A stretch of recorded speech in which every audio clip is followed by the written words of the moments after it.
Bueno, pues buenas tardes a todos. Bienvenidos a este nuevo webinar de CESENS. Soy Samuel Martínez Espiga, ingeniero agrónomo de la empresa, y en esta ocasión pues vamos a hablar de CESENS como herramienta de apoyo a la toma de decisiones en cuanto a la gestión de enfermedades se refiere. Concretamente vamos a ver el caso del oidio en el viñedo y bueno, y una serie de temas quizás más transversales a la gestión fitosanitaria de todos los cultivos, ¿no? Como viene siendo habitual, pues he dividido la sesión en 4 partes. En primer lugar, vamos a ver una pequeña descripción de la enfermedad con sus características fundamentales. Posteriormente, pues vamos a ver en qué se basa, cuáles son los fundamentos del modelo predictivo generalista que hemos aplicado en este caso para el caso del oidio, pues un poco el ciclo de la enfermedad y su relación con las condiciones ambientales, cómo le afecta. A ver, que invito a los últimos. Bueno, ya irán entrando. Vale, y luego pues pasaremos a una parte un poquito más práctica, donde vamos a ver cómo hemos implementado dentro de CESENS este modelo predictivo. Veremos un caso real, un ejemplo, para tratar de explicaros cómo funciona y que aprendáis pues, a utilizarlo.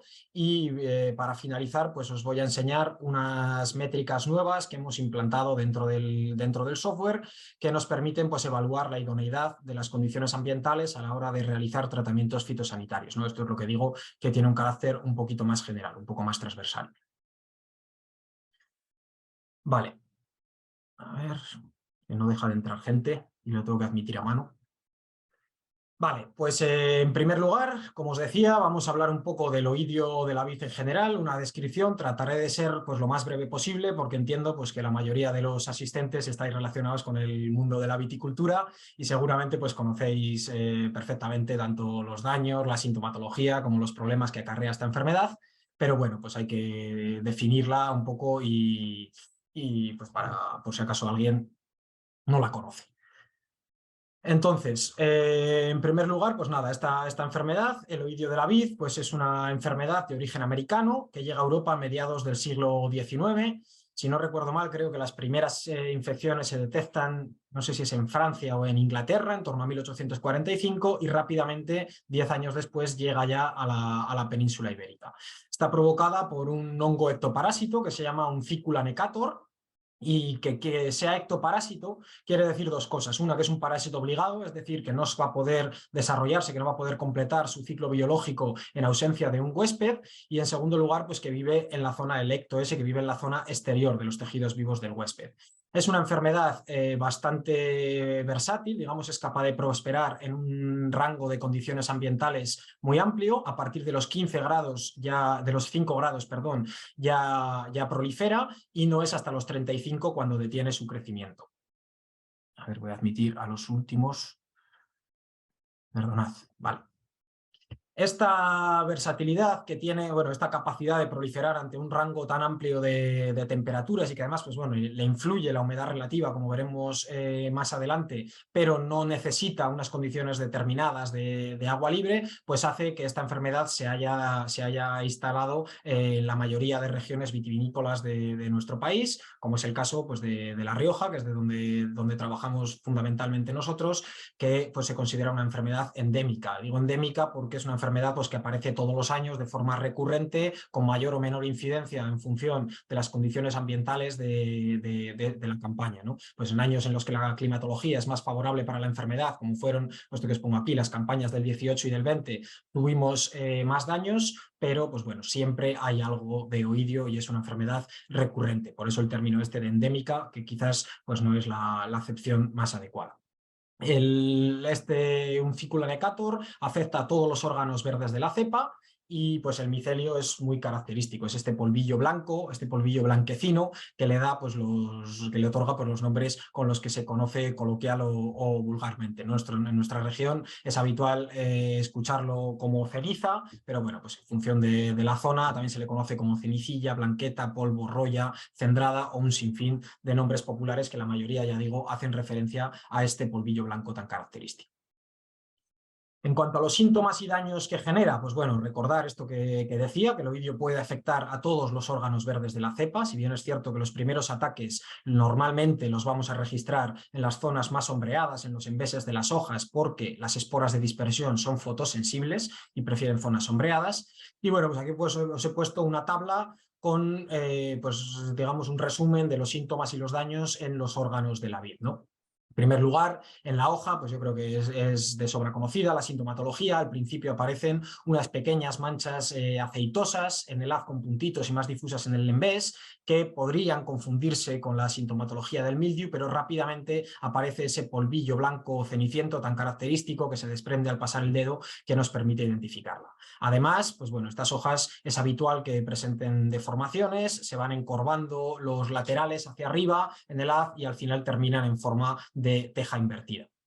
En cuanto a los daños que genera, pues no económicamente no es lo más relevante, los daños en hoja, pero bueno, qué duda cabe que tiene cierto impacto en cuanto a la reducción de la fotosíntesis del cultivo y puede ser un inóculo para ir a otras zonas donde sí ya es más comprometedor a nivel económico.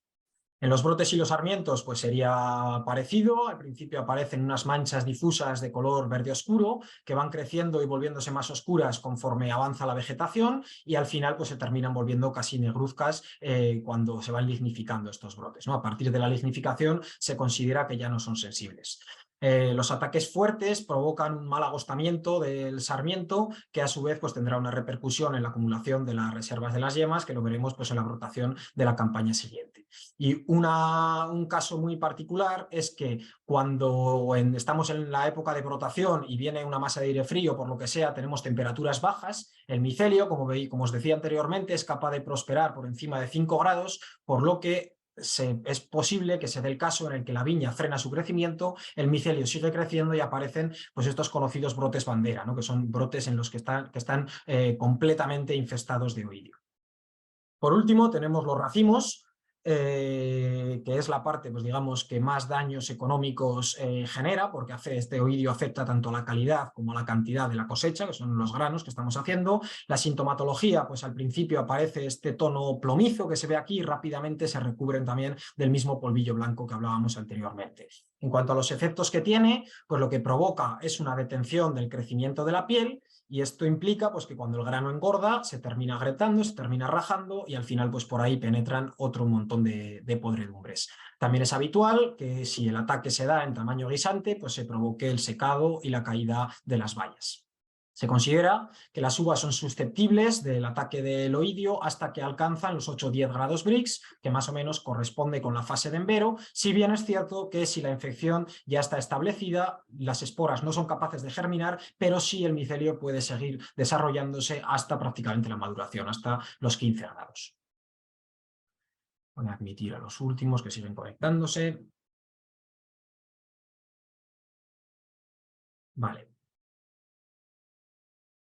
Aquí os he puesto una clasificación de las principales variedades de uva en función de la sensibilidad que tiene cada variedad al oidio, pues se clasifican en tres, digamos, en variedades poco sensibles, variedades de sensibilidad media y variedades de sensibilidad alta. Que duda cabe pues que la estrategia de control que tenemos que seguir, la prevención que tenemos que llevar a cabo no es lo mismo si estamos en una variedad muy sensible que en una variedad poco sensible, aunque pues bueno, en nuestra región concretamente os he puesto en negrita las variedades principales que se cultivan, pues como vemos, pertenecen a variedades de sensibilidad media o alta, lo cual, pues unido a una presión, a una presencia continua del patógeno, pues es el caldo de cultivo para que todos los años tengamos infección tras infección. Esto pues lo voy a pasar muy brevemente, era simplemente para ejemplificar el efecto que tiene el oidio sobre la calidad del vino. Al final el oidio tiene un impacto sobre la maduración de las uvas, lo cual pues acaba repercutiendo en otra serie de parámetros. Implica un retraso en la madurez fenólica, un retraso en el crecimiento de la baya, una fragilidad en la pulpa. De forma general pues se suele convenir que ataques hasta un 5% de presencia de oidio en baya, los efectos que tienen son suaves, puede alterar ligeramente el perfil, pero digamos que no se considera un efecto grave. Es a partir de un 8% de afección de oidio en granos, donde ya sí que aparecen defectos organolépticos perceptibles, se pueden corregir en vinificación, pero bueno, hay una alteración ya más seria del perfil organoléptico del vino, aparecen aromas un poco extraños, a mentoles, metálicos, herbáceos, y se vuelve muy intensa, digamos, los taninos, la amargura y la acidez. Y a partir del 15% de ataque, pues ya prácticamente es inviable obtener un vino de calidad porque aparecen, pues eso, aromas a hongos, aromas azufrados, incluso problemas fermentativos.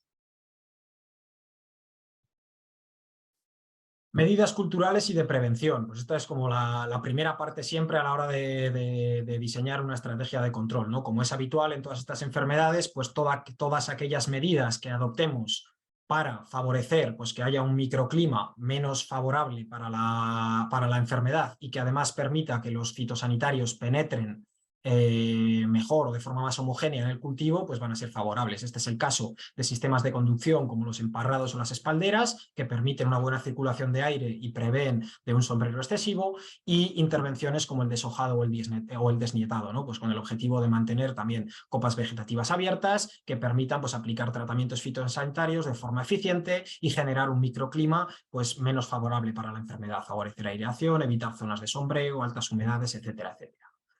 Por otra parte, pues tenemos digamos, la parte de nutrición y de riego de los cultivos, pues controlar un poco el equilibrio de nitrógeno, no pasarnos con el nitrógeno porque vamos a provocar pues, una plantación excesivamente vigorosa que va a generar condiciones ambientales más favorables para la enfermedad y además, pues bueno, los tejidos siempre van a ser un poquito más tiernos, más débiles, más susceptibles al ataque de la enfermedad y lo mismo con el riego, ¿no? Si nos pasamos con el agua que le damos al cultivo, pues también vamos a provocar el mismo efecto. Y por último, pues bueno, mencionar que a veces el oidio es capaz de proliferar en plantas huésped asociadas al viñedo, como es el caso pues, de la correola, que en estos casos tendríamos también que tener cuidado con esto. Estrategias de control. Para realizar un control eficaz del oidio debemos aplicar los fitosanitarios de forma preventiva. Al final la presión de la enfermedad es alta, nuestros viñedos son susceptibles y durante el periodo que la viña es sensible debemos de estar aplicando de forma preventiva tratamientos. Si esperamos a que la enfermedad se instale, normalmente vamos tarde y hay un inóculo ya muy fuerte y es difícil romperlo.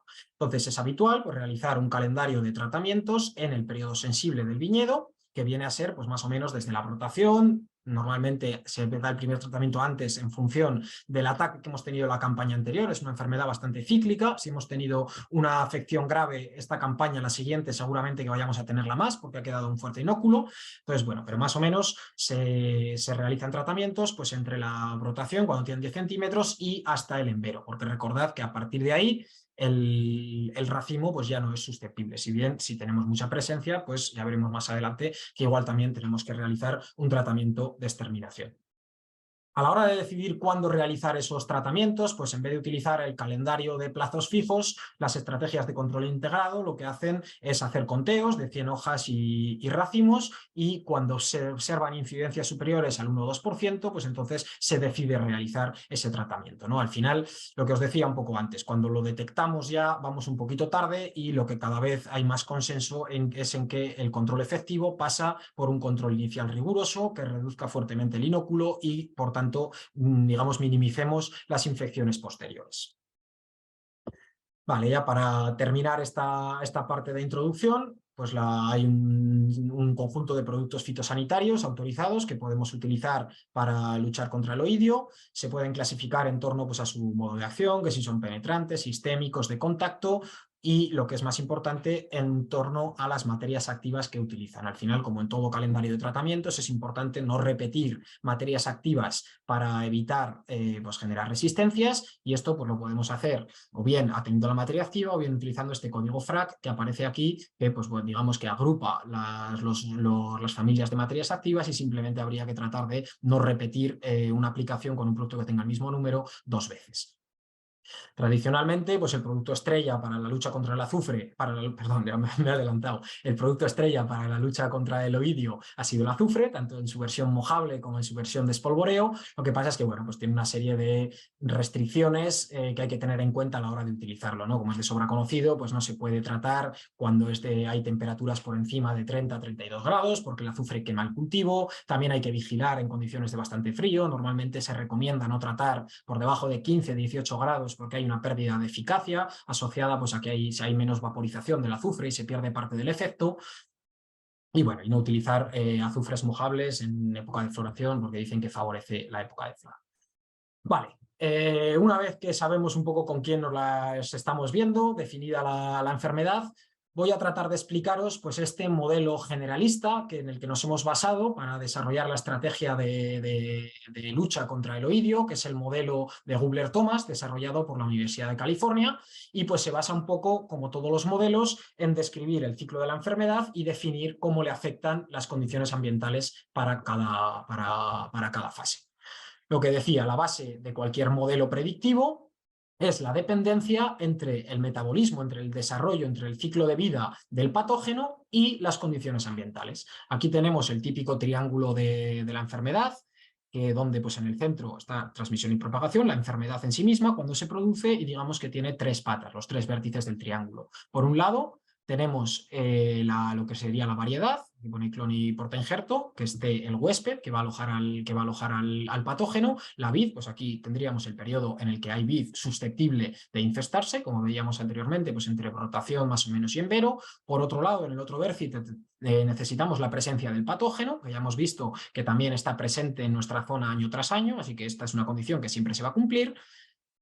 Con determinadas restricciones que veremos ahora cuando se explique el ciclo de la enfermedad. Y por último nos queda el vértice pues, de las condiciones ambientales, que al final va a ser pues, lo que más nos regule cuándo vamos a tener afección de la enfermedad. Digamos que esta es la variable más relevante o que más movilidad tiene para calcular la enfermedad.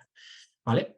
Entonces, como os decía, como para desarrollar un modelo que nos permita predecir el riesgo de padecer una enfermedad, lo primero que tenemos que hacer es identificar el ciclo biológico de la enfermedad y tratar de definir pues, el efecto que tiene el ambiente en cada una de sus etapas para identificar sus requerimientos y sus limitaciones y ser capaces de estimar qué está pasando con el hongo en esa etapa en cuestión. Aquí os he puesto en forma de un esquema muy simplificado el ciclo de un Ficulanecator, del hongo que nos provoca el oidio, que a ver si soy capaz de explicároslo de una manera más o menos sencilla. Vemos que el ciclo está separado en dos fases diferenciadas, un ciclo asexual que correspondería con la fase conidial y un ciclo sexual que corresponde con la fase de ascosporas.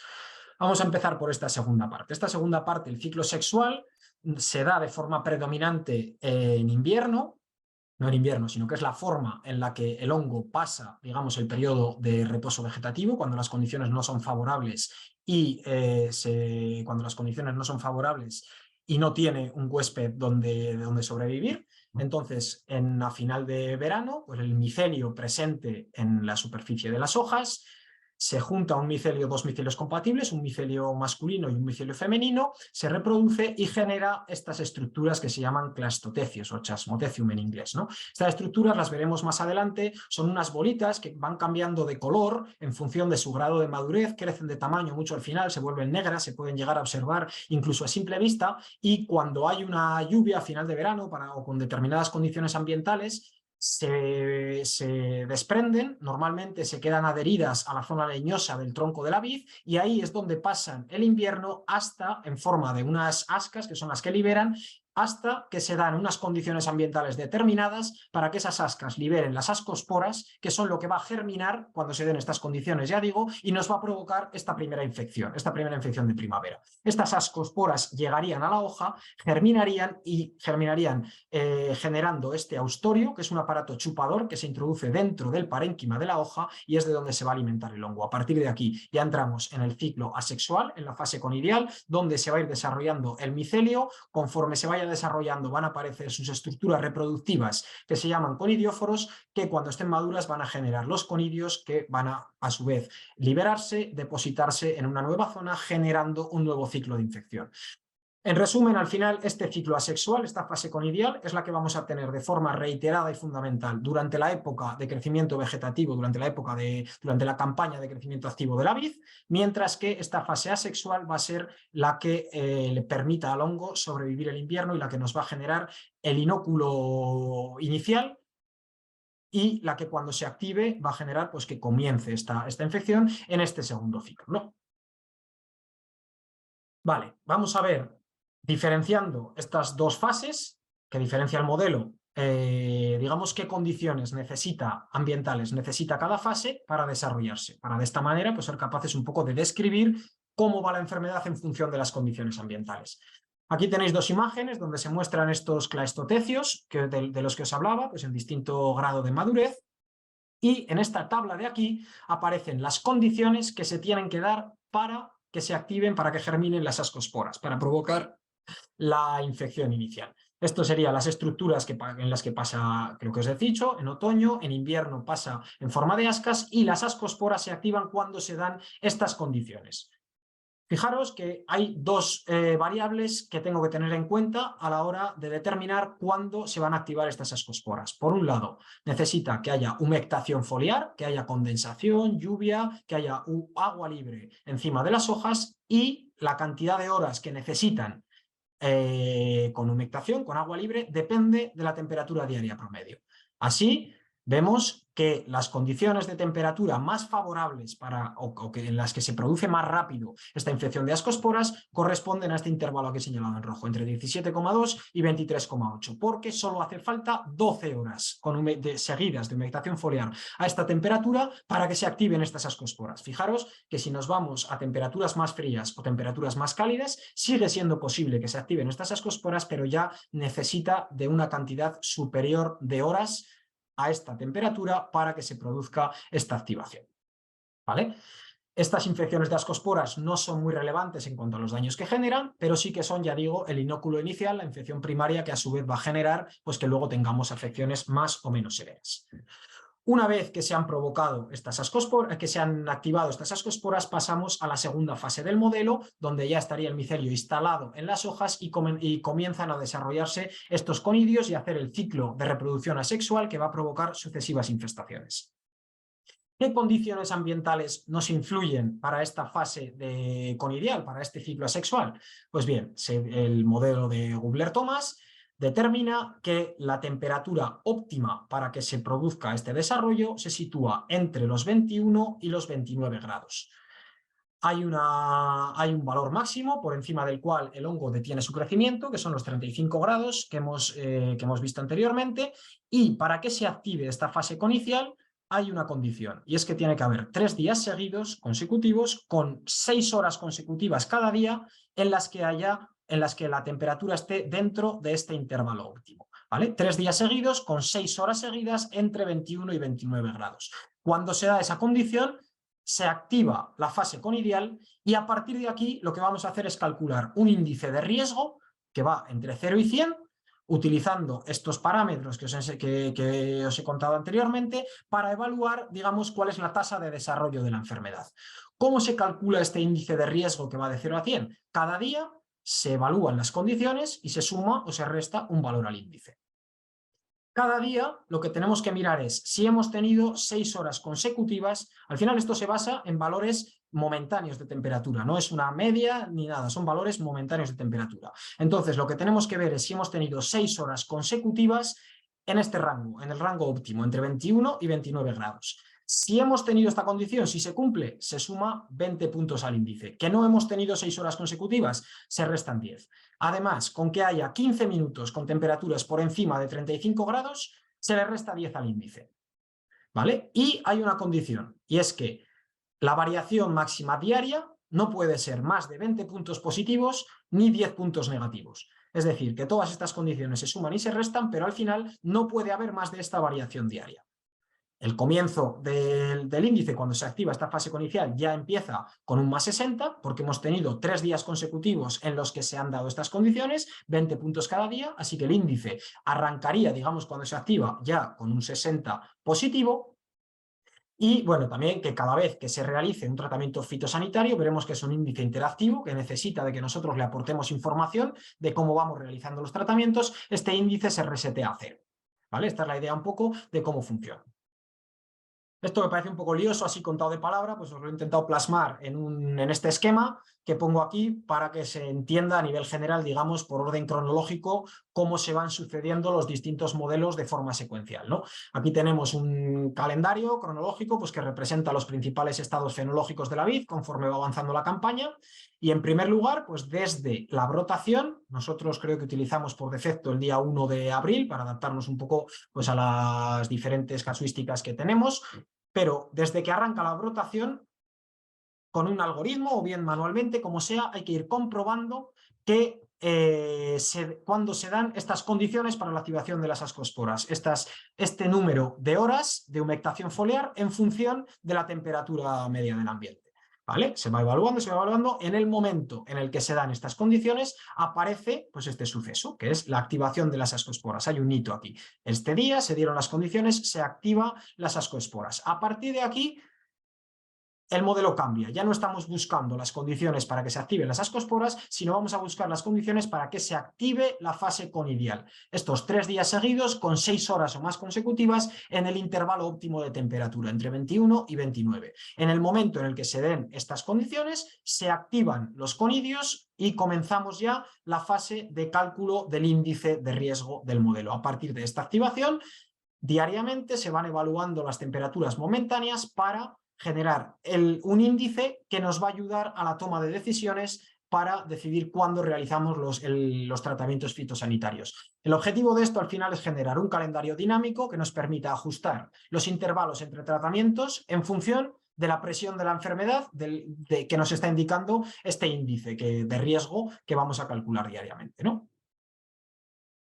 Vale, aquí os he puesto un poco, pues eso, el cómo decidir o cuál es la relación entre el índice que calculamos de riesgo y los intervalos de aplicación entre los tratamientos fitosanitarios. En el modelo original de Gubler-Thomas de la Universidad de California se divide este índice en 3 franjas. Entre 0 y 30 se considera que la presión de la enfermedad es baja, entre 40 y 50 se considera que es media y por encima de 60 hasta 100 se considera que es alta.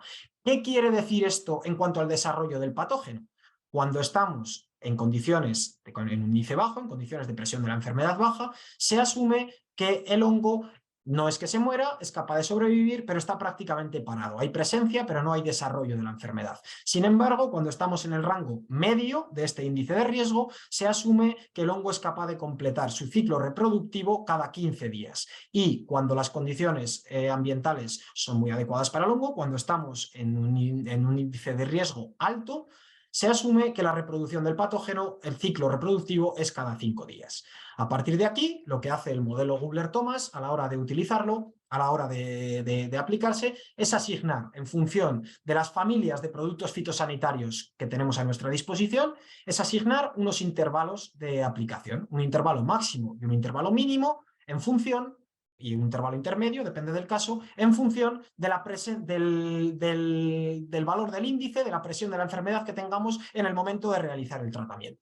Así, pues como veis, en este caso están agrupados en torno a 4 grandes familias los productos que podemos utilizar y se asignan unos intervalos entre tratamientos en función del valor del índice para cada uno de los rangos de valor. ¿Vale? Nosotros lo único que hemos hecho es, a partir de esta tabla original del modelo de California, pues aterrizarla con las materias activas que tenemos autorizadas en España para luchar contra el oidio. De esta manera, pues se queda esta tabla en la que en función... Esto es la materia activa, luego hay varios productos comerciales para una misma materia activa, pero agrupados por materia activa, pues los intervalos entre tratamientos que deberíamos de utilizar en función de este índice de riesgo, ¿no? Esta es la utilidad, digamos, de estar calculando día a día este índice. Vale, y por último, antes de pasar a la parte más práctica, esta donde os voy a enseñar cómo hemos integrado en el software, pues quería hablaros ligeramente de cómo adquirir la información agroclimática que necesitamos para utilizar este modelo, ¿no?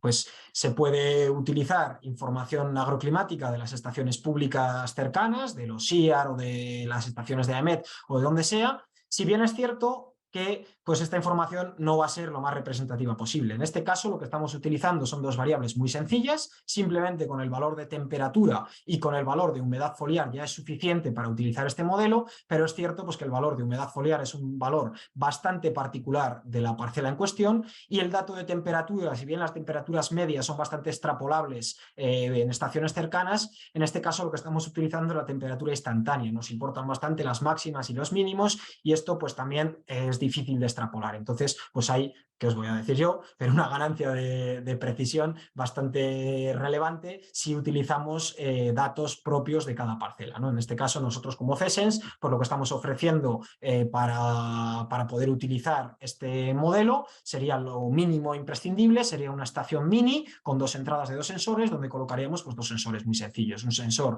de humedad foliar y un sensor de temperatura. En este caso, pues bueno, el sensor que comercializamos lleva ya la humedad relativa también incorporada y habría que incorporarle el protector de radiación.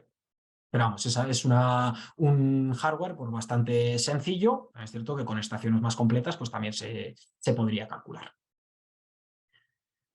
¿Vale? Bueno, pues espero que me hayáis seguido más o menos un poco las bases, los fundamentos genéricos del modelo.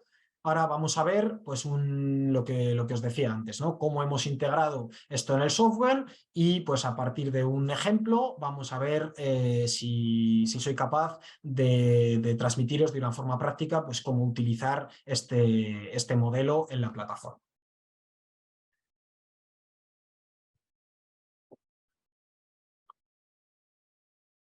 Vale. Pues bueno, se asumen las premisas expuestas anteriormente en cuanto al modelo de Google Earth Thomas, todos los parámetros, pues claro, como no puede ser de otra manera, si no nos hubiera metido todo este rollo, y lo único que se ha hecho, pues es lo que os he dicho, adaptar los intervalos de aplicación a las materias activas autorizadas en España. Se asume también pues, que hay que realizar tratamientos preventivos durante todo el periodo de sensibilidad y al final, pues para lo que vamos a utilizar este índice es para eso, para decidir el intervalo entre tratamientos. ¿Para qué nos sirve esto? A partir de los datos climáticos de la parcela, ¿qué es lo que hace CESENS? ¿Qué es lo que hace nuestro software? Pues un algoritmo es capaz de identificar de forma automática los momentos en los que se activan primero las ascosporas y luego los conidios.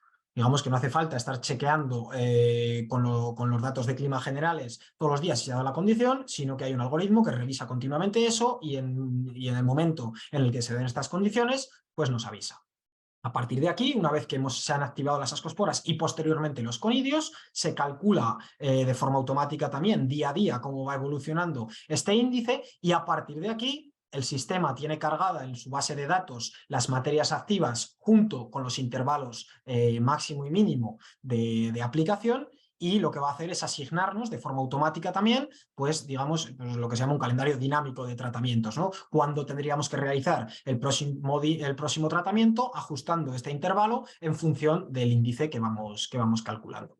Las ventajas un poco, porque que yo creo que ya os he dicho, las ventajas de utilizar CESENS frente a un dato general de una estación climática de referencia, pues más allá de la precisión de las lecturas, pues es que el cálculo se hace de forma automatizada, de otra manera pues sería prácticamente inviable estar haciendo día a día cálculos y más si es para muchas parcelas, digamos que se genera la información de forma automática. Además, hemos vinculado la predicción de AEMET a los registros climáticos que hacemos, de manera que vamos a dar un aviso con 2-3 días antes de que se produzca utilizando la predicción de AEMET para que podamos organizarnos y predecir un poco cómo va, cuándo voy a tener que tratar para poder organizar por la logística necesaria para realizar estos tratamientos con el tiempo suficiente.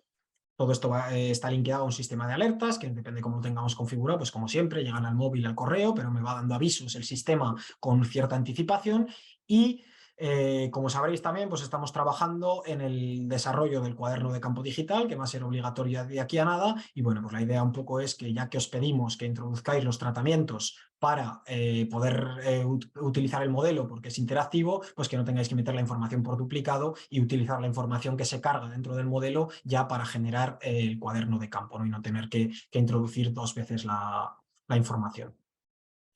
Pues bueno, vamos a ver pues paso a paso cómo se utilizaría este modelo dentro del software. Yo creo que esto la mayoría sois usuarios por lo que he visto y también lo conoceréis, pero bueno, pues por hacer un repaso rápido, lo primero que tendríamos que hacer es dentro, esto es el entorno web, dentro de la parte de fincas crear una nueva finca, que va a ser pues la parcela en cuestión sobre la que vamos a aplicar el modelo predictivo. Bueno, cuando le doy al más, se me genera un cuadro, un diálogo interactivo para generar la finca. Tengo varias opciones de seleccionarla. Puedo buscarla bien por municipio, polígono, parcela. Podría ver el visor SIGPAC y con zoom pues ir seleccionando la mía. Tengo que decirle pues, bueno, la superficie, el cultivo que voy a hacer, la variedad. Vale. La variedad, etcétera, etcétera. Relleno las características. Una vez que tengo la finca creada, donde voy a activar el sistema del modelo predictivo es en la parte de alertas. Me voy a esta segunda pestaña, a donde pone alertas, y clico en el más, crear una nueva alerta. Se me va a desplegar este cuadro interactivo, este cuadro de diálogo interactivo, y en este caso tengo que seleccionar alertas de tratamientos. Si clico en las alertas de tratamientos, me va a salir una pestaña tal que así, donde pues tengo que rellenar también una serie de información que me pide el sistema para aplicar el modelo predictivo a la parcela en cuestión. En primer lugar, le pongo un nombre. En este caso he hecho un ejemplo para que lo veamos de la campaña anterior, para ir viendo fecha a fecha cómo van siendo las recomendaciones y cómo se van haciendo los tratamientos. Le pongo un nombre, ya digo, selecciono la parcela que quiero que me aplique el modelo, en qué ubicación está, selecciono el modelo predictivo que quiero utilizar, en este caso es el modelo del oidio para la vid. El sistema me ofrece pues, una pequeña descripción de cuál es el modelo de referencia que utiliza y en qué se basa. Y tengo que seleccionar unas fechas, esto es importante, en las que quiero que el modelo esté activo. Por defecto, nosotros recomendamos utilizar el 1 de abril como fecha de inicio. Si la viña no ha brotado, no pasa nada, simplemente está calculando cuándo se van a dar las condiciones para que se activen las ascosporas. Y la fecha de finalización, pues que aquí también es un tema esto. Lo hemos dejado a elección del usuario, porque bueno, pues hay distintas casuísticas, gente que tiene viñedos en distintas zonas y al final, pues dependiendo de cuál sea la fecha de maduración y de la fenología, gente que le interesa alargar más o menos, así que esa mano, como el usuario tiene que introducir cuándo terminaría el modelo, y bueno, ya veremos más adelante pues, cuál es nuestra recomendación a partir del envero a la hora de realizar los tratamientos, que si bien el modelo sigue activo, pues quizás ahí hay que aplicar un poco el criterio propio de cada técnico y ya no fiarse tan a ciegas, digamos, de lo que dice el modelo. ¿Vale? Bueno, nada, y esto sería como se ve una vez configurada la alerta. Vamos a ir viendo lo que os digo, un ejemplo caso a caso, ¿no? En este caso he seleccionado una parcela, creo que era en Alfaro, de la campaña anterior, pues cómo hubiera sido el calendario de tratamientos en base a este modelo. La alerta se ve tal que así. En la parte de abajo lo que voy a ver es un gráfico con este índice de riesgo del oidio, en este caso que al principio no lo vamos a ver, pero está a 0, pero aquí se va a ir viendo la evolución, y dos cuadros de diálogo arriba, ¿no? En la parte izquierda van a aparecer las recomendaciones que me da el sistema y en la parte derecha es donde yo tengo que introducir la información de las actuaciones que voy haciendo, ¿vale? Y en base a esto va a recalcular las recomendaciones del sistema. Vale, pues empezando por orden cronológico de la campaña, estamos en abril del 2022. Al principio, pues el modelo me estaba diciendo que estoy fuera de la fase de activación de las ascosporas. El algoritmo va chequeando que se cumplan las condiciones estas que os he puesto aquí. Recordad que lo que necesita es una cantidad de horas con humectación foliar a una temperatura determinada, y en este caso concreto, pues estas condiciones se dieron el día 20 de abril. ¿Vale? El día 20 de abril se dieron estas condiciones y el sistema me avisa de que se ha activado la fase de ascosporas. Todavía no es recomendable tratar, digamos que esta infección de ascosporas no es muy relevante, pero sí que es importante detectarla porque es el momento en el que va a comenzar las siguientes fases. Aquí se marca cuándo ha sido esta fase de activación de las ascosporas. A partir de aquí, pues lo que comienza es la fase en la que el sistema tiene que detectar cuándo se van a activar los conidios. ¿Vale? Si seguimos cronológicamente en el calendario, vemos que las ascosporas se habían activado el día 20 de abril y no es hasta el 10 de mayo cuando se dan las condiciones para que se activen los conidios. Condiciones, recordad que eran 3 días consecutivos con 6 o más horas consecutivas en este intervalo de temperaturas, entre 21 y 29. Este día, que aparece aquí en el calendario como con esta marca roja, activación de la fase conidial, bueno, ya veis que el índice comienza con 60 puntos, ese día que ha hecho, ¿vale? Entonces, la alerta que me sacaría el sistema, que es esta de aquí, el día 10 de mayo, me dice, se ha activado la fase conidial. Se recomienda realizar tratamiento. Aquí es cuando vamos a dar el primer tratamiento, ¿vale? Esto me llegaría como una alerta.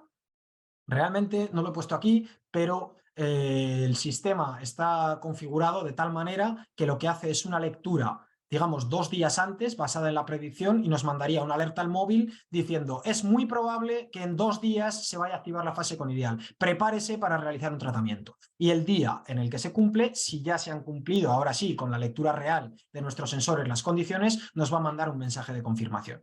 Pero bueno, aquí lo que os enseño es lo que sale en las alertas de la página web.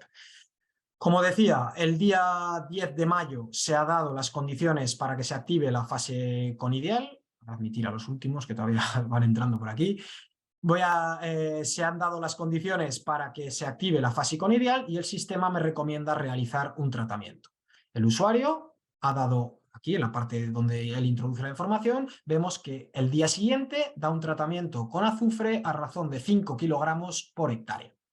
Este producto está cargado dentro de la base de datos del sistema y él ya sabe que tiene 3 intervalos que se pueden utilizar de aplicación entre tratamientos, 7, 10 y 14, en función del índice de riesgo. Entonces, lo que tendríamos que hacer es ir a evaluar dentro de 7 días si el índice de riesgo está alto, tratamos, si el índice de riesgo es medio o bajo, podemos esperar hasta dentro de 10, cuando volvemos a comprobar si al día 10 el índice está alto o medio, en ese caso tratamos, y si está bajo podemos esperar hasta los 14.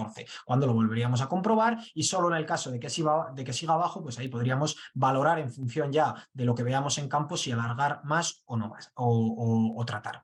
En este caso concreto, pues se ve aquí cuando se realiza el tratamiento, el día siguiente, el día 11, el índice se resetea a 0, acordaros que cada vez que se realiza un tratamiento el índice se baja a 0 y lo que vamos a ver es si hemos aplicado el día 11 de mayo, dentro de 7 días, cómo es la evolución de este índice. Cada uno de los días el índice ha ido sumando, en este caso por las condiciones han sido favorables, se ha sumado 20 puntos en cada caso y vemos que dentro de 7 días, es decir, el día 20 de mayo, nos encontramos con el índice en la zona alta de riesgo. ¿Qué quiere decir en la zona alta? Que tenemos que utilizar el intervalo mínimo, estos 7 días. Por tanto, el día 18, 7 días después del día 11, el sistema me vuelve a recomendar, estoy en riesgo alto, se recomienda realizar un nuevo tratamiento. Y aquí ya comienza otra vez el mismo ciclo con el siguiente tratamiento. El usuario el día siguiente realiza un tratamiento, en este caso con una ciflonamida, con Fideli, que sería la marca comercial, a razón de 0,5 litros por hectárea. En este caso, este producto solo tiene 2 intervalos de aplicación, un mínimo y un máximo, que van entre 10 y 14 días, que es lo que el sistema pues, va a volver a evaluar primero en 10 y luego en 14, ¿no? Como veíamos, pues aquí el 19 se da el tratamiento, el índice baja a 0, continúa evolucionando y 10 días después, es decir, el día 29, vemos que el índice está en la zona de riesgo medio. Por lo tanto, el sistema el día 29 nos envía el aviso que nos dice se recomienda esperar hasta el próximo intervalo, hasta el plazo máximo de intervalo.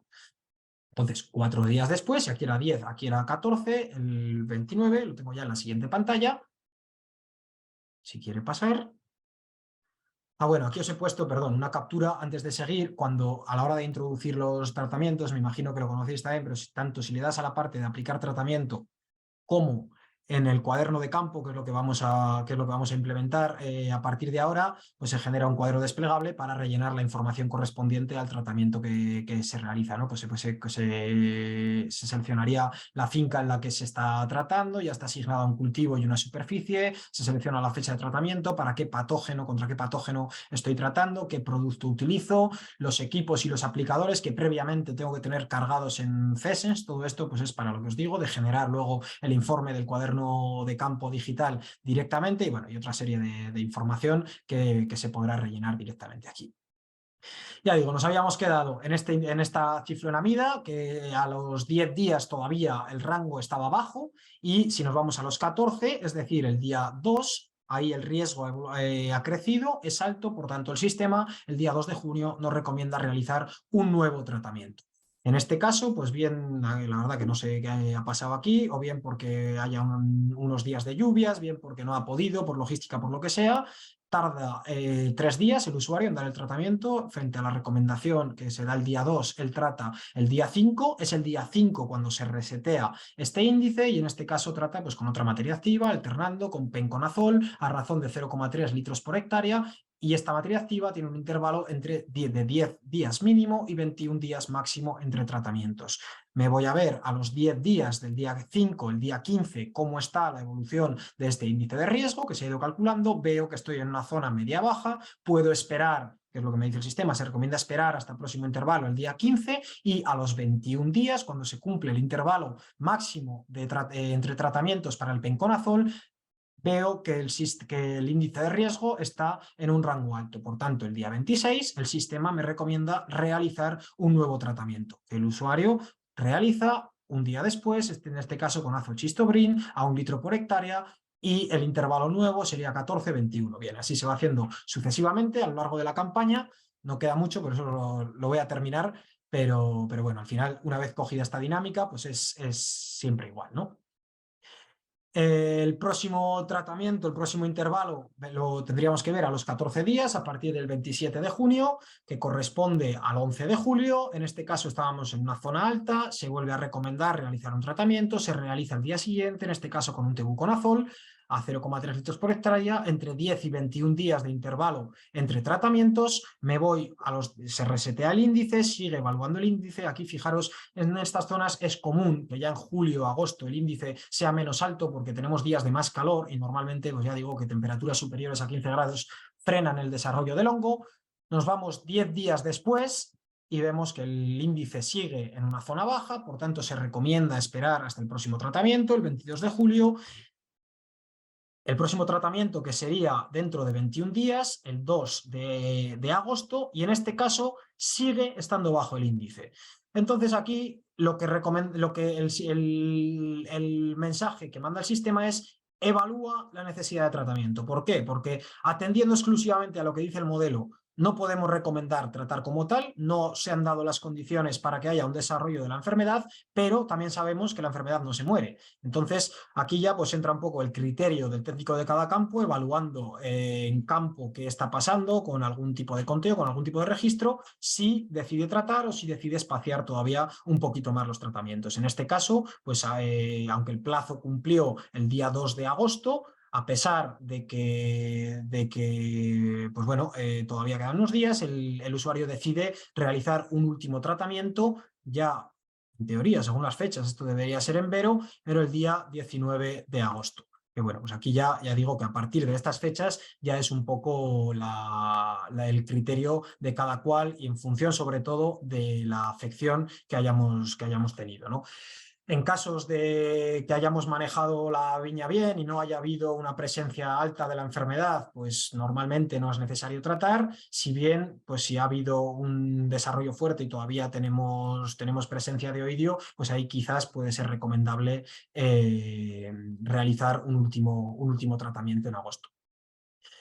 Realmente la recomendación, digamos, más ideal que estamos valorando a ver cómo podemos meterla sería, si os acordáis del tema este de los cleistotecios que os comentaba, hay una guía, una recomendación que lo que se habla es de evaluar en función de la afección que ha habido en las hojas. Si hemos tenido más de un 50% de afección, pues a finales de campaña, a finales de agosto, septiembre, si hemos tenido, ya digo, más de un 50%, es recomendable realizar un conteo de estos cleistotecios y solo en caso de que detectemos una presencia alta, ahí sí realizar un tratamiento de erradicación de estas estructuras que van a ser el inóculo de la campaña anterior, digamos, no pensando ya en esta campaña, sino pensando en reducir la afección a la campaña siguiente.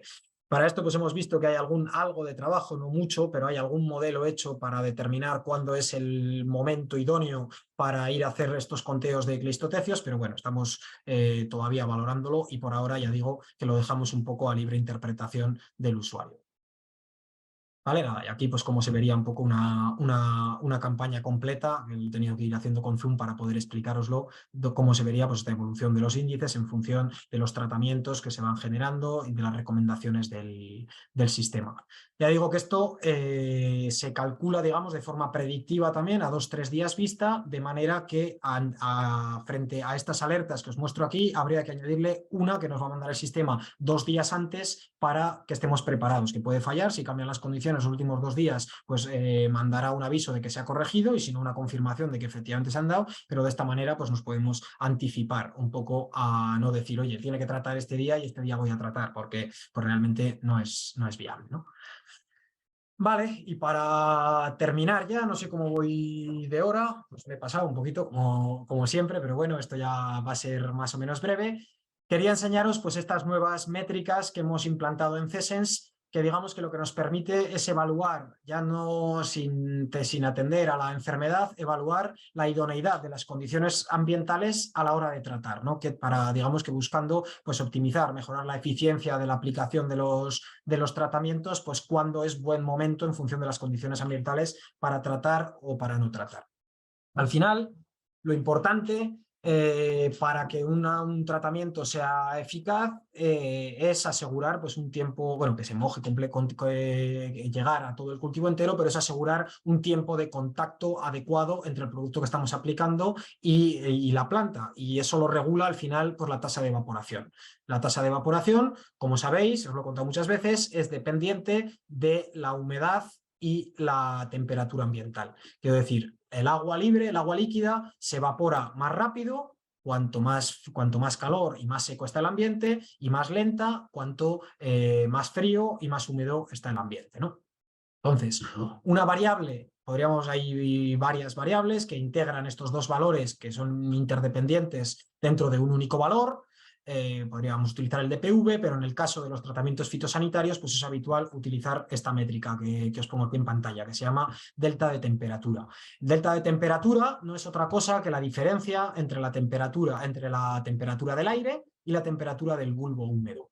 Como os comenté en el webinar de las heladas, esta temperatura del bulbo húmedo es la temperatura que corresponde al aire cuando está en condiciones de saturación, cuando está pues al 100% de humedad, ¿no? Esto tradicionalmente se calculaba con este aparatito que pongo aquí, que es un psicrómetro, que pues bueno, tiene 2 termómetros, un termómetro normal que evalúa la temperatura del aire y un termómetro húmedo que se llama de mecha húmeda, que está dentro de un trapo, de una mecha continuamente humedecida, de manera que el aire al entrar dentro de ese trapo pues se satura, evapora el agua que tiene hasta llegar a saturarse de humedad, esto lo enfría y pues ahí digamos que se sacan esas dos lecturas, que es con lo que indirectamente sacaríamos el dato de humedad ambiental.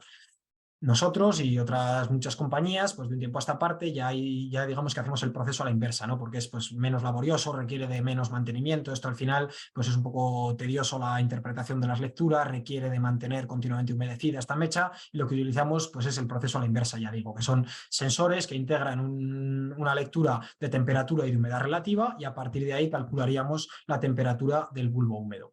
La temperatura del bulbo húmedo va a ser más diferente y más fría cuanto más seco esté el ambiente. Quiero decir, en condiciones de un 90% de humedad, pues va a haber poca diferencia seguramente entre la temperatura del aire y la del bulbo húmedo, mientras que cuando estemos al 50% de humedad, la diferencia va a ser mucho más grande.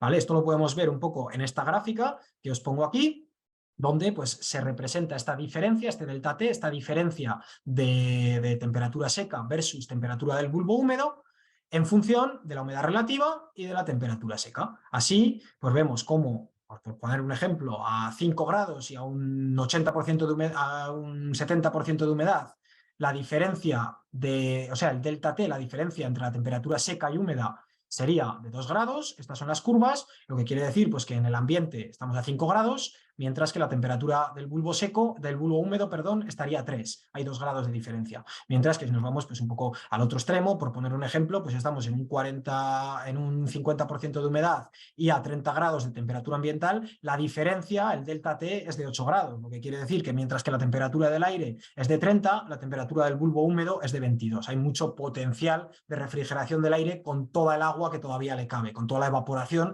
que vamos a generar para saturar este ambiente. ¿Vale? Entendido un poco qué quieren decir estas métricas, pues ya es bastante sencillo, yo creo, el código este de colores, el semáforo que se utiliza, ¿no? Digamos que entre los 2 y los 8 grados por defecto se considera que está en verde, se considera que atendiendo a, ya digo, a la temperatura y a la humedad relativa, las condiciones son idóneas para realizar los tratamientos, mientras que en la zona de aquí, en la zona más alta, estaríamos en condiciones de humedad y frío, la evaporación sería muy lenta, tenemos riesgo de condensación y de que nos lave el producto, por tanto no serían condiciones adecuadas, mientras que en el otro extremo, ambientes muy secos, muy cálidos, la tasa de evaporación sería tan alta, se evaporaría tan rápido que no podemos asegurar un tiempo de contacto suficiente e incluso, bueno, pues es que es posible que se evapore buena parte del producto desde que se pulveriza hasta llegar a la planta, ¿no? Mucho antes todavía. Y entre medio, pues tendríamos estas zonas de transición en amarillo, donde, pues si bien no es lo ideal, tampoco quizás es tan restrictivo como para decir no hay que tratar bajo ningún concepto. Vale. Aquí os he puesto, pues, para que veáis de dónde sale esto, un ejemplo de las 2 métricas que nos permiten calcular esta delta de T. Os he puesto una serie temporal de los últimos días, de cómo ha evolucionado pues, la temperatura del aire en azul versus la temperatura del bulbo húmedo. Estos son datos de este año, de una estación de por aquí, de La Rioja. Vemos pues la dinámica típica, ¿no? Donde por el día, con condiciones de más calor y de menos humedad, la diferencia entre ambas se vuelve más grande, hay un pico más, hay más área aquí, mientras que por la noche tienden, si bien o a igualarse o a acercarse por lo menos, ¿no? Porque la humedad relativa pues, suele ser más alta. Aquí hay pues, un cambio claro de tendencia, que es con estas masas de aire frío que nos han entrado, donde, pues, como se ve, ahí hay menos calentamiento, por tanto se genera una menor temperatura y hay menos diferencias. Vale, pues simplemente restando una menos la otra, obtenemos esta línea amarilla, que es este valor de delta T representado sin necesidad de tener que hacer la cuenta. Esto pues se le pone el fondo este del código del semáforo para que sea fácilmente interpretable, ¿no? En la zona roja, pues donde sería un ambiente muy seco y no es recomendable tratar, la zona azul, donde también hay demasiada humedad y puede provocar condensación, y la zona verde en la que las condiciones, atendiendo, ya digo, exclusivamente a humedad y temperatura, son adecuadas para tratar. Pues es muy sencillo, ¿no? En este caso concreto que os he puesto, por la temperatura ambiental serían 13, la temperatura del bulbo húmedo 9,3, la diferencia 3,7, estoy en un rango adecuado, verde, puedo tratar. ¿Vale? Si le elimino las otras dos, que simplemente era para enseñaros pues, de dónde sale esta métrica, pues es mucho más visual y más sencillo todavía de interpretar, ¿no? Se vería tal que así un calendario en el que va evolucionando esta métrica y siempre que nos encontremos dentro de la zona verde sabemos que estamos en condiciones adecuadas para tratar. Al igual que en el caso del modelo predictivo, también hemos incorporado una predicción de AEMET, porque claro, cuando vamos a tratar, pues esto a toro pasado pues puede ser útil para ver la eficacia de tratamiento, pero al final esto donde realmente tiene aplicación es si soy capaz de anticiparme, porque normalmente yo voy a pensar cuándo voy a tratar de aquí a un tiempo vista. Entonces, pues bueno, esta línea de puntos representa la predicción de AEMET para los próximos 2-3 días y de esta manera pues podría anticiparme para saber cuál es el momento ideal para realizar el próximo tratamiento que tengo que hacer. Vale, hasta ahora hemos hablado del efecto de la temperatura y de la humedad relativa sobre la tasa de evaporación del líquido, del producto fitosanitario que estoy aplicando, pero es que hay una tercera variable que no puedo obviar a la hora de tener en cuenta, a la hora de evaluar, perdón, la idoneidad de estas condiciones ambientales, que es la velocidad del viento, ¿no? Igual que en la transpiración, que es una variable que nos afecta, pues a mayor velocidad de viento, como se observa en esta gráfica de aquí, más aumenta la tasa de transpiración. Por tanto, bueno, también nos afecta al tamaño de las gotas que voy a generar y, pues bueno, ya más allá de la tasa de evaporación, pues es de sobra conocido también que con vientos muy fuertes se produce ahí un alto riesgo de deriva hacia otras masas que no les tiene que llegar a aplicación y que con vientos muy suaves, pues también se pueden producir condiciones de inversión térmica que tampoco son ideales para realizar nuestros tratamientos, ¿no? Al final, Todo esto hay que tener en cuenta, ya digo, pues estas dos variables, y lo que se hace pues es, digamos, generar, igual que la gráfica que os ponía anteriormente, genérica de dónde están los valores de delta de t ideales para realizar los tratamientos, pues lo que se hace es ir corrigiendo estas curvas para un rango de velocidad de viento determinado, ¿no? En este caso os pongo pues, la curva corregida para vientos entre 6 y 10 km por hora, donde si os acordáis, pues en la de antes el delta de T adecuado estaba entre 2 y 8, y en este caso pues ya es adecuado solo entre 2 y 6. Es más restrictivo en condiciones de más sequedad porque pues, el efecto este del viento está aumentando la tasa de evaporación y por tanto tengo que tener más cuidado.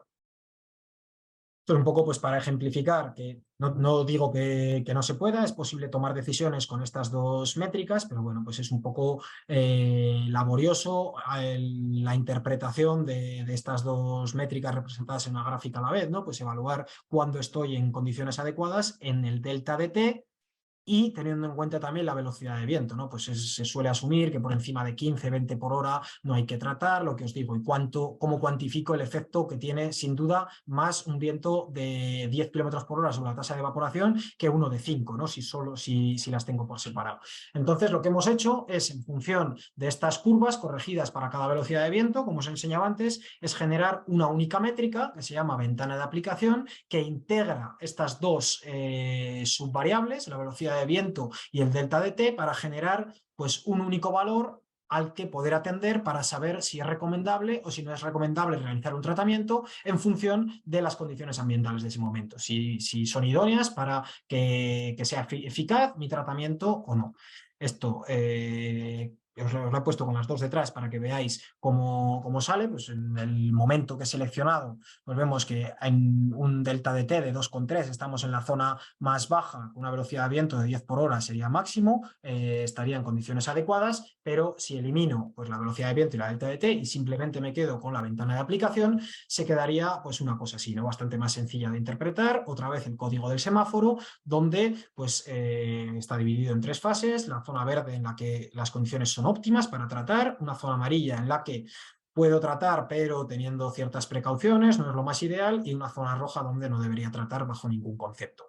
Pues en orden cronológico voy viendo cómo está esta variable a lo largo del día y puedo decidir cuándo es el mejor momento para realizar mis tratamientos. Al igual que en los casos anteriores, hemos incorporado la predicción de AEMET para poder anticiparnos y decidir cuándo realizar los tratamientos, que es esta línea punteada que sale a continuación para los próximos 2-3 días. Y por último, antes de terminar, quería enseñaros una cosa que he pasado por alto cuando se estaba contando el tema del modelo del oidio, y es que en estas recomendaciones, en estas alertas que salta el sistema, ahora sí voy a atender a la banderita, a este semáforo de colores que aparece aquí, donde además de decirme que se ha cumplido el plazo, que tengo un riesgo alto y que tengo que tratar, el sistema me avisa de cómo están las condiciones ambientales para realizar ese tratamiento. Me dice que atendiendo exclusivamente al delta de T, las condiciones son ideales, y a la ventana de aplicación, es decir, teniendo en cuenta además la velocidad del viento, estaría en condiciones intermedias, ¿no? De manera, pues bueno, que además de decidir cuándo tengo que tratar en función de la presión de la enfermedad, pues me ayude a decidir cuándo puedo tratar o cuándo es el mejor momento para tratar en función de las condiciones ambientales. Así que nada, muchas gracias por vuestra atención. Esto era lo que tenía preparado para hoy. Espero que me hayáis seguido y que os haya resultado interesante o útil, por lo menos. Y pues si tenéis cualquier pregunta, pues es el momento ahora. Voy a dejar de compartir pantalla y os quito el silencio para que podáis hablar.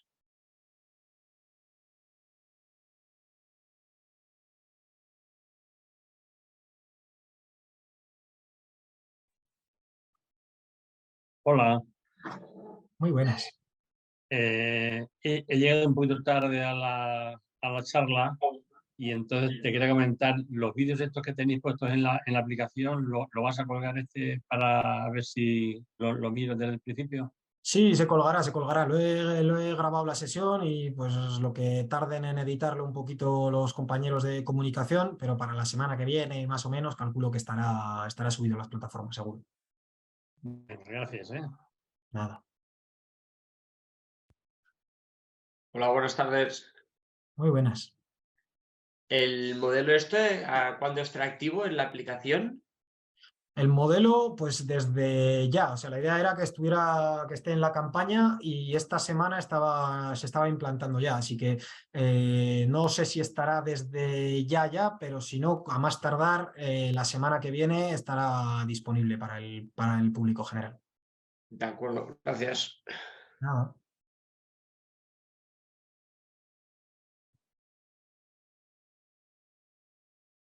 Bueno, otra pregunta. Uh-huh.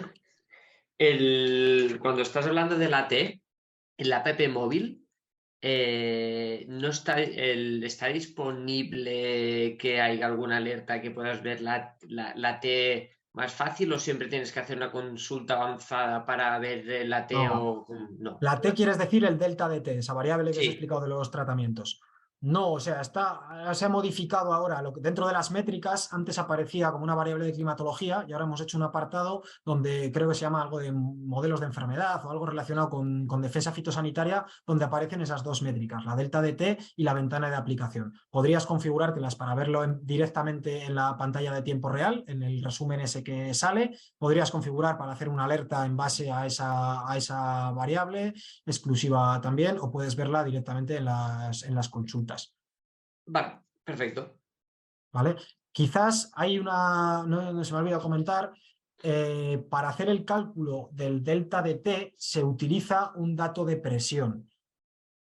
Digo esto porque en el caso de que tengáis sensores de temperatura muy viejos, adquiridos de hace unos cuantos años, es posible que no esté disponible ese dato de presión y entonces o bien el sistema no os va a dejar calcular esa métrica o bien la va a calcular en base a una presión genérica asignada por la altitud sobre el nivel del mar. En caso de que no os funcione, de que no tengáis disponible esa variable de delta T, en teoría hemos puesto un código, ya digo, para utilizar la presión genérica para que no sea una restricción, porque al final no es una métrica que le influya mucho, pero en caso de que no la podáis ver y se dé esa casuística de que tenéis un sensor muy viejo, si queréis poneros en contacto conmigo y os lo solucionamos implantando esta forma de solucionarlo. Vale, gracias. ¿Vale?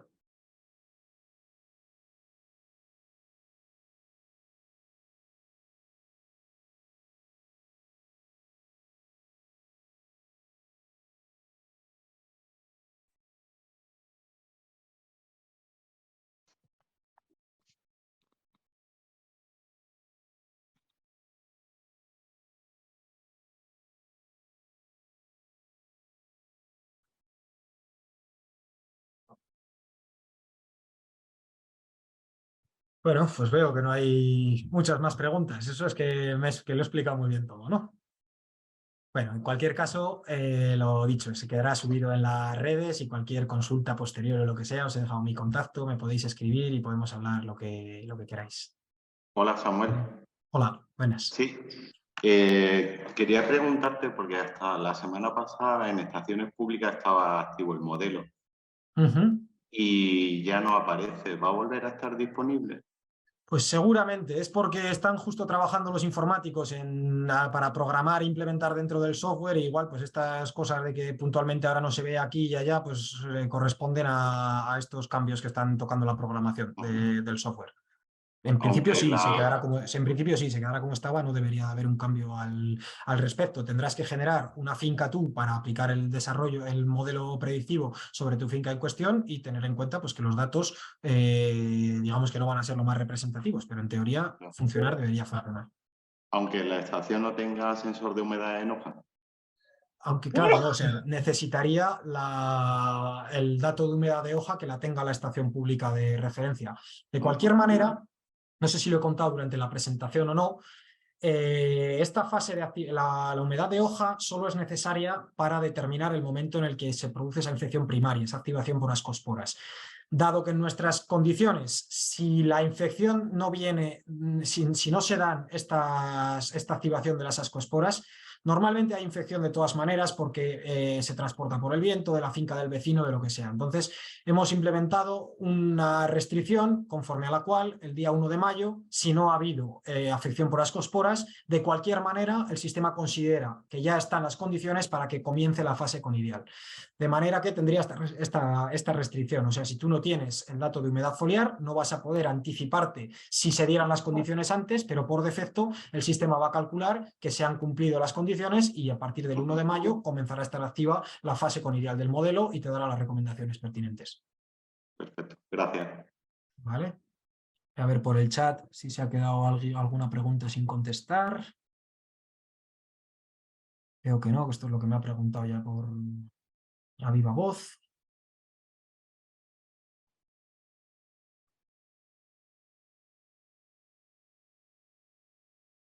Vale. Pues el que quiera hablar ahora y si no, callar para siempre. No. Vamos a dar por concluida la sesión. Entonces, muchas gracias por vuestra participación. Espero que os haya sido de utilidad, que por lo menos hayáis entretenido un poco y hayáis aprendido algo. Y nada, nos vemos en las próximas. ¿Vale? Un saludo a todos.